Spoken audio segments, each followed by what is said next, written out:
I'm Alexis, a consultant here at Valiantys. In this video, I'm going to walk through the branch feature in automation for Jira. Everyone at one point while creating an automation in Jira has seen that little purple action that's called branch and has thought to themselves, what is it? What does it do? Personally, I have, and for a while I overlooked it and avoided it. However, it's not as daunting as it looks. It really is a powerful action to use within automations.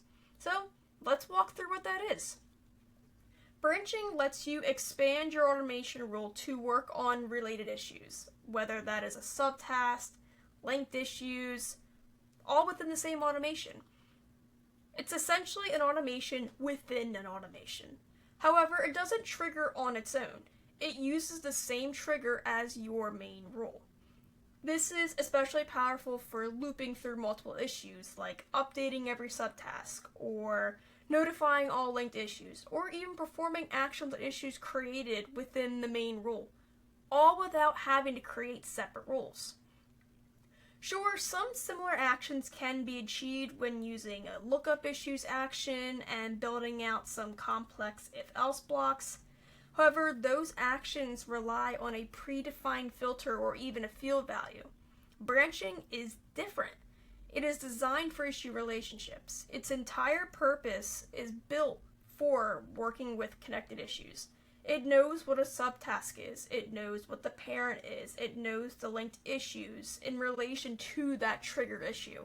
It automatically loops through them with the context that is given. If you followed along with that explanation, that is great. If you're still unsure, it's totally okay. Most of learning when it comes to Jira is from visually seeing it and being hands-on. So, let's do just that. I'm going to walk through 3 examples of how to use branching in a common IT process. Let's use a situation where we have a request type in the help desk project that allows users to request access to applications. We want to allow users to have the most easiest experience possible by being able to select more than one application in the form to request access. That way they are not having to submit individual tickets. However, on the back end as an agent, we want each of those application requests to be a separate ticket. That way we can individually track and log what is given for each application, whether that access was granted or if that access was denied. So, how do we allow the user to only create one ticket, but have as many tickets as they select for our applications? That is where branching comes into play. So, right now I have a request type that's set up for the application request. I have a custom field that's going to house the list of all these applications. With that, let's go ahead and let's look at the automations. I already have these pre-configured, so we're just going to run through the configuration of the automation, and then within that we are then going to do a demo and we're going to see how it works. So with that, let's get into the first automation. So in my automation list, my first automation I have here is create ticket for application access request. Our trigger for this one is when an issue is created. I want to make sure that this automation only execute on issues that are the request type of request access to an application. So therefore, I put that right here under a condition. So now we move into our branch. For this branch, I'm using an advanced branch, which is going to allow me to loop the automation action for each option selected. And each option selected is designated by looking at the field it came from. So in this instance, custom field underscore 10273 is my custom field ID for my application list. For the smart value, I have to call out what's called app, and this is going to look at the field that we called above, and it's going to look at the option selected. It's going to count how many options are in that field, and for each option selected, it's going to loop through the action below. So, the action we have it doing is creating a subtask. We want to make sure that the issue type is a subtask. We want to make sure that for each subtask, the parent work item is going to be the triggered issue. After that, we're going to go ahead and we're going to set the summary. So for each one, we don't want to have just a random summary. We're going to set grant access to, and then for each option, it's going to set that value. So for instance, if we said VPN, VPN is going to be put here in this one. We're going to say for, and then we're going to go ahead and we're going to grab the display name of the reporter. So that's going to be who submitted the initial parent ticket, and we're going to put that in the summary. That way, when we're looking at these issues in the queue, we're going to see here that we're going to know what the app is being requested. And we're going to know who it's for, rather than just seeing a bunch of tickets in a queue saying, I need Visual Studio Code, I need VPN, I need VPN. We want to be able to also easily see who it is for. I'm also going to copy the reporter to put as the subtask reporter. And then in description, I'm also going to paste in the value of that app. Note that I'm going to explain why I put this in the description in a later automation, so don't worry about that too much. Now, when it comes to this, note that for a subtask, this will not be visible to the customer. Requests are only visible to the customer if they have a request type. So a subtask does not have a request type. Therefore, this is going to be hidden from the portal, even if the person is set as the reporter or they are an agent viewing it from the portal. Here we have our subtask. We are going to then add a comment to that parent ticket. So we are going to say, hey, all the subtasks have been created for the following applications, and it's going to take each option that was selected in that field, and it's just going to put them in a comma delimited format. That way it makes it a nice little list to see.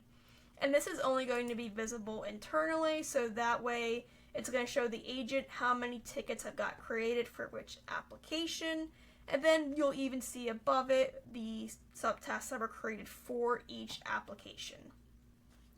We're creating a subtask for each application because each subtask is going to track each individual request's work. So that way we can only use the parent ticket as the main communication and for the fulfillment of the overall request. So now that we have our automation looked at, let's go ahead and let's see the demo of it. So on the portal, I'm going to go ahead to my request access to applications. And for my request, I'm going to say I need developer tool access. And for the developer tools I need, let's say I need GitHub, I need Visual Studio Code, and I need Adobe Photoshop. Next, I'll provide my business justification, and I will say I just got on the dev team, and I need access. Now that I have filled in all of the required fields, I can go ahead and hit send. So now my ticket is being created. However, right now we are not going to see anything. Behind the scenes, which we're about to check, those subtasks are being generated, and then that comment's being left of all that I have selected. So let's go ahead and let's see that on the agent side. To navigate to the agent side of my ticket, I'm just going to click on the hyperlink of the work item. And now if I open up on the agent side, now what I'm going to see is that each of my options I selected, I have a subtask for each one, which is calling out its name, and then the report display name, which is myself. And we even see that comment that's internal that says, hey, I've created a subtask for the following applications that were selected. So now a thought that you might have is, okay, well, since each of these applications have their own subtask, when they get completed, how are we updating the parent ticket? Are we having someone update in two spots, the ticket being completed and then coming into the parent ticket and saying completed? Because that's not very efficient. And you'd be right, it's not efficient. So this is where pain point number 2 comes in, to utilize branching to automate. So to be more efficient, what we're going to do is in our branch, we are going to set it to automatically comment what the fulfillment of that ticket was. Just because you request access to something doesn't mean you're going to be given it. So we want to make sure that if the access was granted from the subtask, that we comment and say, hey, your access was granted. And if it wasn't, we want to make sure that it comes out and says your access was not granted. So let's check out automation for Jira on how we configure that. Coming into our automation list, we're going to click on where it says update parent ticket of generated subtasks. So now we're starting out by saying we need this to trigger when an issue is moved to done. When it comes to my subtask workflow, done is my done status category. I don't have any other ones. So therefore, I'm going to be relying on the resolution set to determine if the access was granted or if it was not. Since we want to make sure we're only executing on subtasks, I made sure that my issue type is a subtask of the issue that triggered the automation. And then we want to make sure that this subtask is actually connected to an application request. Because the subtask can be used on other requests, we want to make sure that we are not just executing randomly, especially if it does utilize that same custom field that has an application list. We want to make sure we're only executing on what is relevant to us. So now this is where we are coming into our branches. Because we have two routes we need to go of either it's granted or it was not granted, we're going to actually embed our branches inside an if-else statement. So we're going to start with if the access has been granted. If the access has been granted, the resolution on the subtask is going to be set as done. So we want to make sure that we're calling out resolution is done. And then we're going to use for related work items, and we're going to select the parent. What this is going to do is going to perform any of the actions that we specify on the parent. Which our action is going to be, hey, access to, and notice how we're calling out that description field. Since we only pasted the application name in the description field, we're going to throw this in here, that way the comment specifically calls out what application was granted. You could also have a custom field that throws that data point in there and then call that field out. For the sake of the demo, I just threw it in the description just to make it easy to call out. And I'm also going to make sure that this is shared with the customer, so that way when this ticket is finished and the access has been granted, we want the customer to know that, hey, your access was granted. And the same situation is going to apply if the access was not granted. So if the access wasn't granted, we are going to use the resolution of won't do.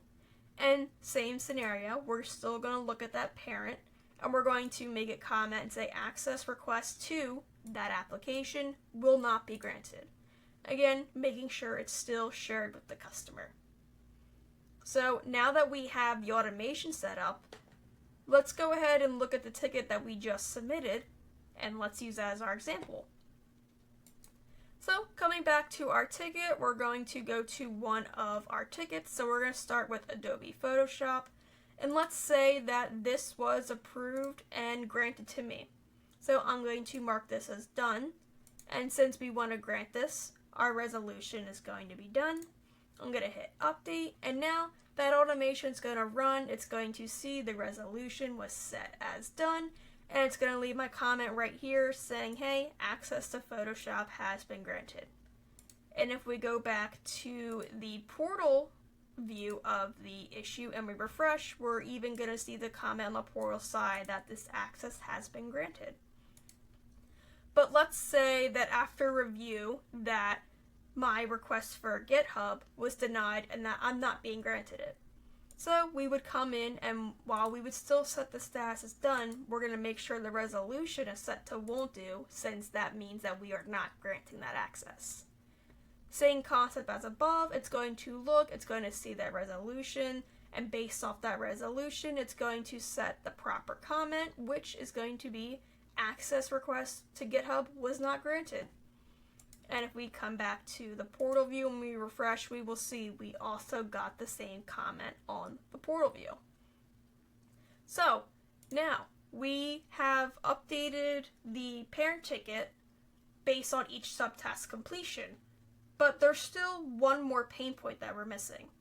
After all these subtasks are completed, how is the parent ticket being closed? A lot of processes with access requests involve the sole purpose of that to just grant access. So anything outside of that, whether that is ensuring that the user has access or for asking questions, usually that's meant to be in a separate ticket. So after, in this scenario, this last subtask is closed, right now, no one's closing it. Someone would have to come in here manually and continue to check to make sure that the last subtask was closed, and then they could close it out. However, let's use that pain point as our last way to use branch automation for Jira. Let's automatically close these. So let's go back to automation for Jira and let's see the configuration for our last automation example. So I'm going to click on our last automation, which is going to be close out parent request. So in our automation, we're going to have it start out similar to the last automation, where we want to make sure that it's triggering when an issue is transitioned to done, and we want to make sure that that issue is a subtask. And we also want to make sure that that subtask has a associated parent that is of the request access to applications type. After that, we are going to then start executing on the parent. So what we're going to do is we are going to look up work items. This action is going to take the parent and say, hey, find this parent's key, and if the parent equals that key and the SAS category does not equal done, that means that it's going to find how many issues, which are going to be subtasks that are left, that are not done. And if it sees that the amount of issue results was 0, then hey, that means all the subtasks on the parent issue, they're done. This issue is ready to be closed.